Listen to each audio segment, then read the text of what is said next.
This would have been my very, very first property. I probably would have had to declare bankruptcy because I had no money when I started investing.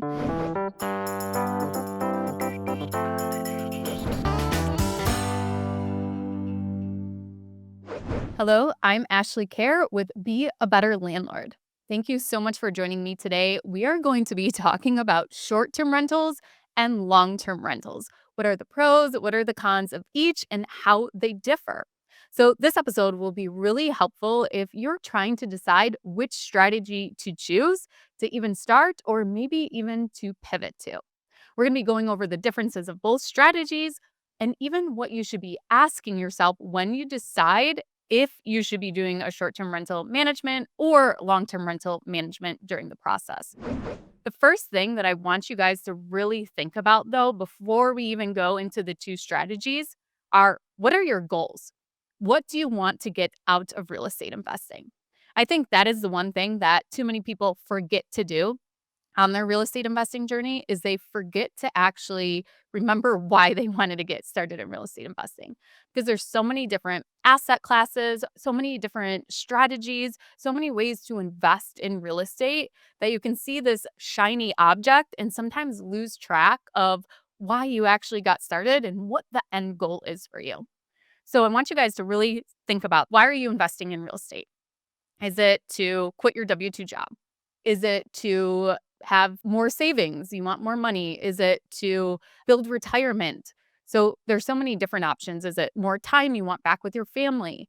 Because the strategy that you choose is really going to impact those things. Okay. And then I want you to think about your time commitment because with each of these two strategies we're going to talk about, and with every strategy, there is some time commitment involved. It's very, very hard to find passive real estate investing, if I'm going to be completely honest with you.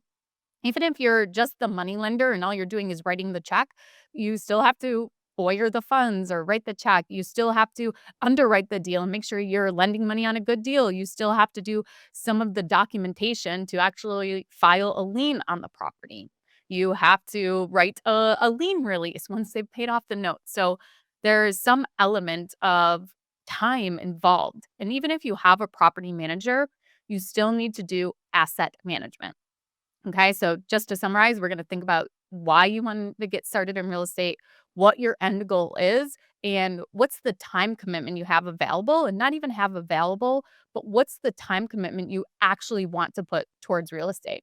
You could have all the time in the world, but you just don't want to actually manage a short term rental. So think about all these things as we go through the differences between investing in a short term rental and a long term rental. One thing else is that I'm going to be very specific to investing in these asset classes today. So, what the market conditions demand, what's expected as being a manager or being an investor in these two strategies.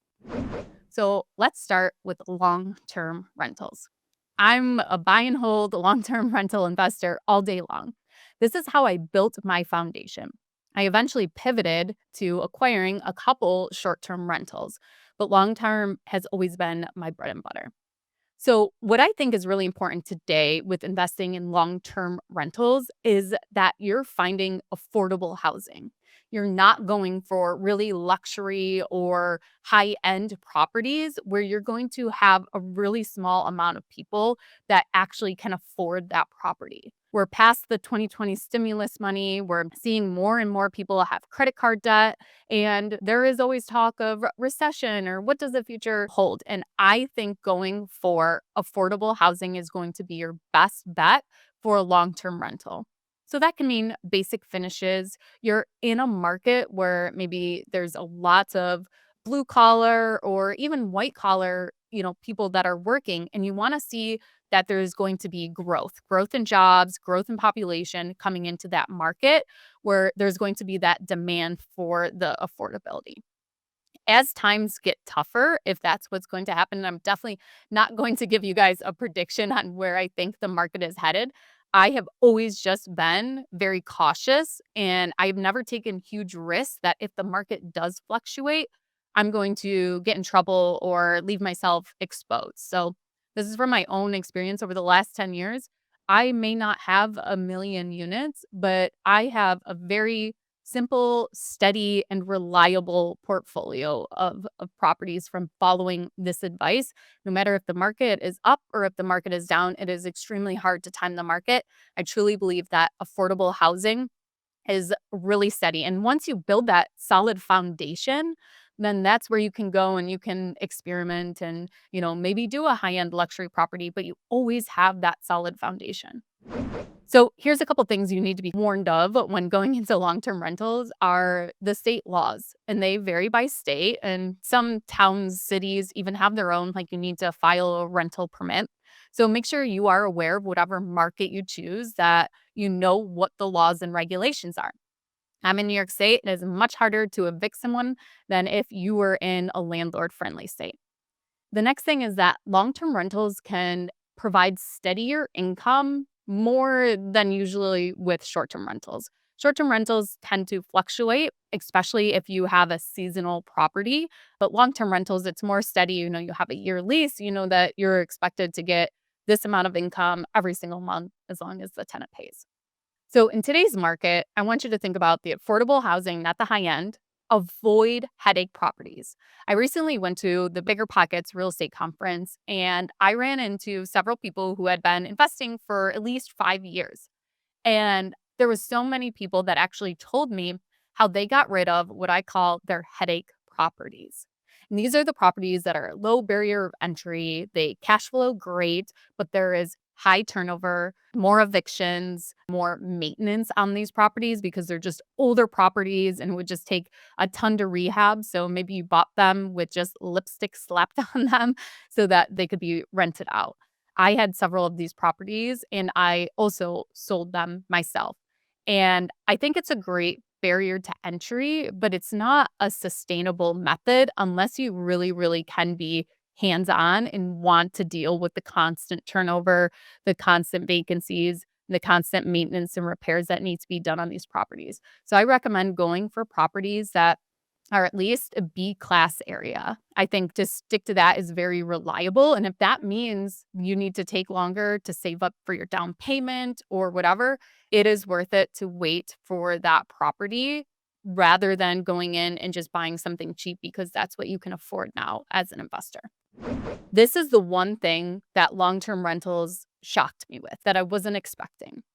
After 10 years of investing in long term rentals, I looked back one day and I could not believe the equity that has accumulated in my properties. I have some properties that cash flow decent. I have a couple that cash flow really, really good. But over the years, I've been able to increase the rent. My mortgage payment has increased a little bit from being in escrow with the insurance and the property taxes, but most of them are on 30-year fixed rate mortgages or 15-year fixed rate mortgages. So there's not a huge fluctuation in what my payment is. So increase the cash flow, amazing. But the equity built up in these properties from the mortgage pay down and appreciation is where I'm really, really seeing the wealth building. So if you are looking for future wealth, future gain, then maybe long-term strategy is right for you based on building up wealth over time as your property is appreciating.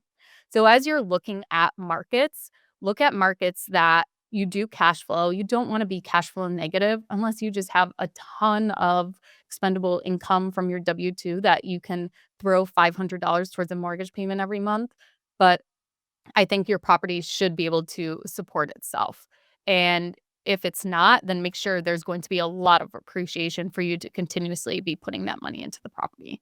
So, really do your market analysis and your market research to understand where that area is going, what industries are coming into there, where there are going to be job opportunities and things like that to look for signs that appreciation will be going on in that area. And I think that that's the true wealth generator of long-term rentals is building up all that equity in the properties. Okay. So now we are going to switch to short-term rentals. I got to tell you a story first before we get into the nitty-gritty, but I started with long-term rentals and then I bought my first short-term rental. It was a $49,000 A-frame that needed to be fully renovated. And we did. We renovated it. We made it so nice. It's renting out. It's an amazing property. But this was my first time ever doing a short-term rental. So it was very different than designing it like a long-term rental. I had to furnish the property. I had to get it set up on Airbnb platform to be able to, list this property. I went 6 months longer than when I expected to have it ready, and I also went $40,000 over budget. If this would have been my very, very first property, I probably would have had to declare bankruptcy because I had no money when I started investing. And I definitely couldn't have covered a $40,000 deficit on a property that I went over budget on. So I'm very grateful that I had the basis, the foundation of my long-term rentals to be able to explore any kind of, short-term rental or other shiny object later on in my investing journey. And the reason I chose long-term rentals was because I knew another investor that was doing it. I was working as a property manager for a year now at that point. So I knew the market, I knew how to manage the property. So I had those opportunities, those advantages. So think about that too. Do you have an opportunity? Do you have an advantage in either a market or a strategy where you can build a solid foundation, then go and pivot into a different strategy? So with short-term rentals, you may have less consistent cash flow because depends on how many people book and, what is the seasonality of your property also. But there is opportunity for more cash flow. You can add amenities, you can do different design elements to increase your average nightly rate to be able to boost your income. Where with a long-term rental, you sometimes have to wait till your lease renewal unless you're adding on pet fees or garage fees or things like that. Also, knowing your local laws and regulations. So, short-term rentals tend to be more defined to the, exact area, the town, the neighborhood that you're investing in. And my one recommendation is that you go and you find an area that already has short-term rental laws in place. Now, this was recommended to me by Avery Carl, who is a fabulous short-term rental investor. She said, when you go to a market that doesn't have any laws, sometime in the future, they're going to implement laws, most likely. More and more towns are putting short-term rental laws, especially in the last couple of years, where you don't want to be stuck with a property that you can no longer rent out as a short-term rental. So it's better to already know what the regulations are and then build your buy box to actually fit that criteria so you know what you can get for a short-term rental. So the next thing I want to focus on is what to do different with this strategy. So we saw a lot of saturation in the market. I had two Airbnb arbitrages in an apartment complex. So I was renting them and then I was listing them on Airbnb with permission from the owner, of course. And I ended up closing them down at the end of last year because the market became so saturated with other Airbnbs. I started them in 2018, and at that time, I was one of 3 in the whole town.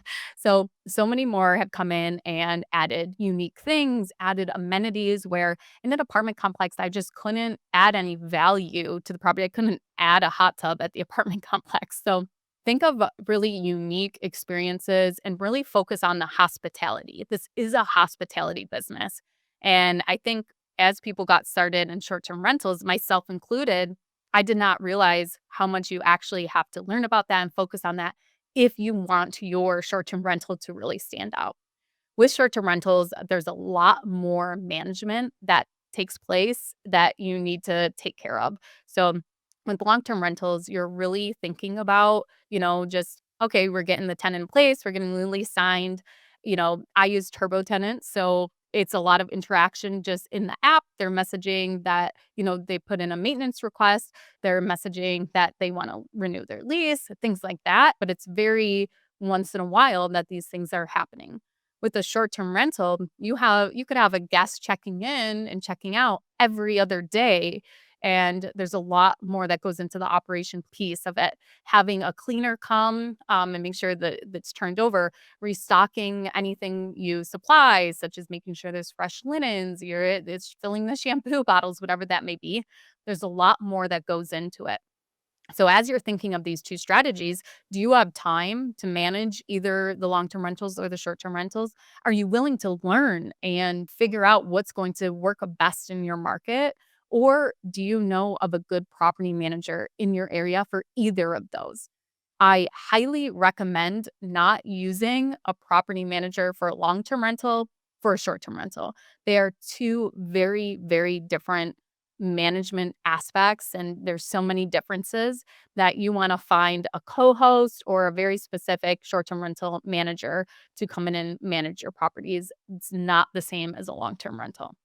One more thing that I want to add on the short term rental piece is that you are furnishing the property and you are designing it. Where with a long term rental, you can have the basic amenities such as, the kitchen, a bathroom, and then, you don't have to go above and beyond for the finishes, for the design. And you're most likely, unless you're doing a midterm rental, you're most likely not including the furnishing of the property.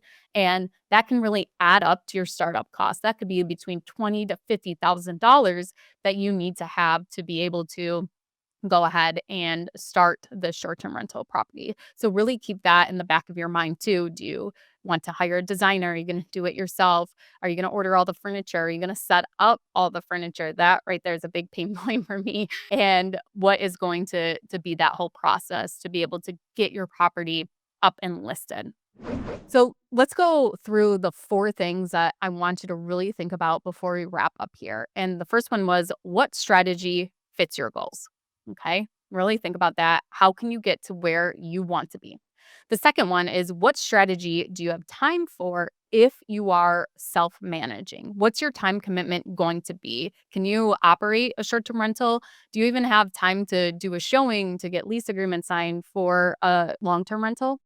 Number three is, what strategy do you actually have funding for? So we talked about there may be more upfront costs to a short-term rental. So how are you funding your deal? And how much money do you actually need to get into that strategy? So what's the market you're looking at for short-term rentals? Are those houses starting at 1 million and you don't have the funds to be able to purchase a property there?